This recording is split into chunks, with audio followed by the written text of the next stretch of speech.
Welcome to our presentation. Today, our team, me, Brahmajit Saha, Asmita and Ishita Datta, will present to you our project for Business Analytics Semester 1, which is on the Urban Sprawl of Bangalore, the story of a century where Bangalore transformed from a sleepy hill town to the Silicon Valley of India. Thank you. The topic is about the Dairy of Bangalore, a tale of urbanization told through the Urban Sprawl Data.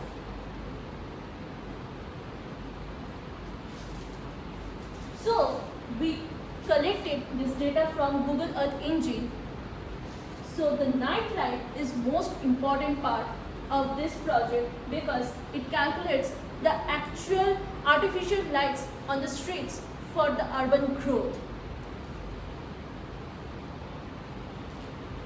This data is about the land utilization for the urban as well as the agricultural. So, the original Bangalore district was formally divided into the urban and the rural Bangalore in 1986. So, in 2007, the new Rangamana district was carved out of Bangalore. The research shows that the agricultural land in Bangalore rural has increased by converting the forests and other natural vegetation. This means while the urban land is growing in the city, the agricultural land is also growing simultaneously.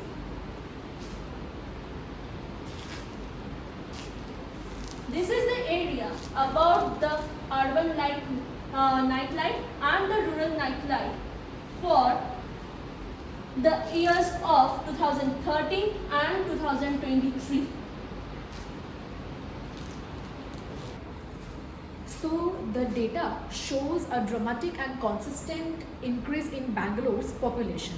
It highlights the city's transformation from a relatively small town in the earlier 20th century to a major metropolis by the 21st century. The population of Bangalore urban district was under 40 lakhs in 91 and grew to over 9.6 million by 2011. The most significant growth occurred between 2001 to 2011 when the population increased by 47.18%. So here we can see the male and female population ratio also. This data provides a breakdown of the population by gender. In 2011, the male population was around like 50 lakh 22,661 and the female population was 45 lakh 98,890. So the sex ratio, the number of females per 1,000 males in Bangalore has shown significant changes in one time. As we can see from this data that for the district Bangalore, the urban area for the past 5 decades has not changed much. But we can see in urban population that it increased like four times. And for population density, we can see that this is also, the data is also tripling for the past 5 decades. So now we will come to the limitations of this project. The time series here is taken from 2013 to 2023 as data prior to this has been very cloudy and could not be taken for analysis.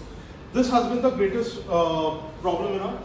Here the data is taken from for lumens, which is the average light intensity that has been recorded in an overall area. However, the limitation from this data is that it only refers to the complete set of light.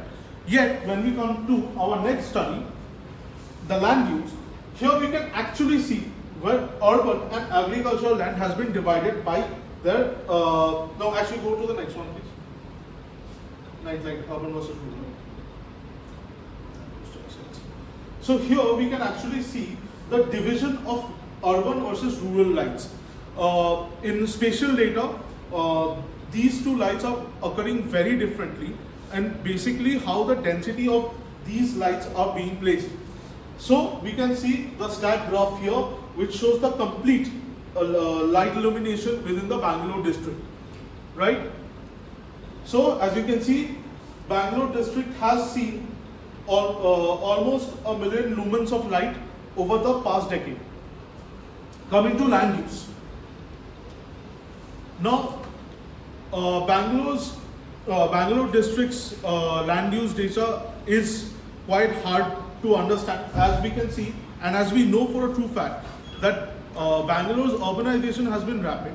Yet when we see this graph, the agricultural land measured in orange has slowly been coming close to the urban land itself. The main reasons is the changing of borders in 1986 and in 2025 and in 2007. This has changed the land agricultural utilization, also reducing the wastelands that was once there into now agricultural and farmable lands. These hinterlands that were once present are now being able to produce crops for the growing population that is coming towards Bangalore and helping our food security. Census.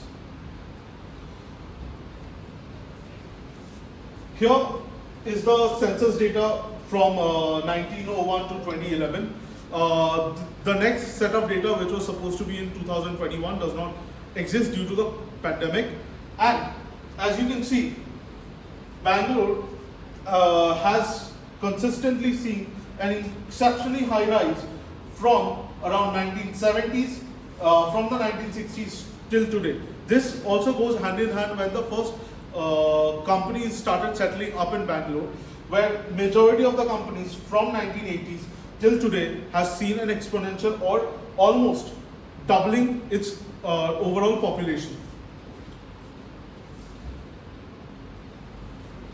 The population density here is only taken from 1981 to 2011 as is in its actuals from the census data of the government. Present data had to be collected for the same reasons, for the pandemic reasons. 2021 data does not exist. This is only from the calculations of World Population Review and Times of India's independent researchers. Years prior to this were not able to be recorded due to lack of structure of the Bangalore district. Hence, population density before 1981, so the data from 1901 to 1981 was not present, and these are the only things that we can draw our inferences from. As Ishita also had mentioned, urban area has not extended, which is the urbanized landmass. Yet the population density has quadrupled over these years, over this past 5 decades, which has put an incredible amount of stress on the rental and land prices, and also with a lot of congestion with the current as we see today. Thank you. These are our limitations that we had to face. So the boundary changes were the biggest reason why data before that could not exist. So these are our inferences and the limitations of the group. Thank you.